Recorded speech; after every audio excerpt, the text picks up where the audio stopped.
studioni. Asante sana Ken Geshuhi kwa tathmini hiyo fupi kuhusiana na uchaguzi huo mdogo eneo bunge la Emurua Dikirr. Kumbuka mtazamaji, ni eneo bunge ambalo wakazi wake wameelekea debeni leo hii kumchagua mbunge ambaye atachukua nafasi iliyoachwa wazi kufuatia kifo cha Johana Ng'eno ambaye aliaga dunia mapema mwezi Februari mwaka huu. Taarifa ambayo bila shaka tunaifuatilia papa hapa KTN. Matokeo haya kishatangazwa utakuwa unayapata papa hapa. Tusonge mbele. Tofauti na kampeni zilizopita ikiwemo uchaguzi ndogo zilizofanyika hivi karibuni katika maeneo mbalimbali nchini, kinyang'anyiro cha kiti cha ubunge Emurua Dikirr kilitawaliwa pakubwa na juhudi za wananchi mashinani na wala si kampeni zilizoendeshwa na vigogo wa kisiasa. Wadadisi wanahoji kwamba licha ya pande zote mbili kuu kufeli kupiga debe wagombea wao kama ilivyotarajiwa, matokeo ya uchaguzi huu mdogo yanaweza kuonesha taswira halisi ya uchaguzi mkuu mwaka 2027. Chaguzi ndogo za Mbeere Kaskazini na Malava zilishuhudia viongozi wakuu serikalini wakiwemo Naibu Rais Kithure Kindiki akiwapigia debe wagombea wa chama cha UDA, lakini hali ilikuwa tofauti eneo bunge la Emurua Dikirr.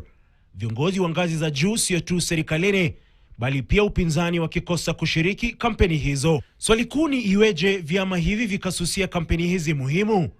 Je, ni mbinu mpya ya kisiasa? Having done a bit of research in Emurua Dikirr, I found out that the people had told the various political party leaders to only give them logistical support and let them run the campaign, because they wanted the parliamentary candidate to address local issues, to pay premium attention to constituency issues instead of introducing national politics into the campaign. Ni semi ambazo mbunge wa Kajiado Kaskazini Onesmus Ngogoyo aliweka wazi akizungumza na Berure FM, kituo chini ya shirika la Standard mapema hii leo. Pale sheria iliwekwa, kampeni itafanywa na wenyeji, sio watu ya kuja.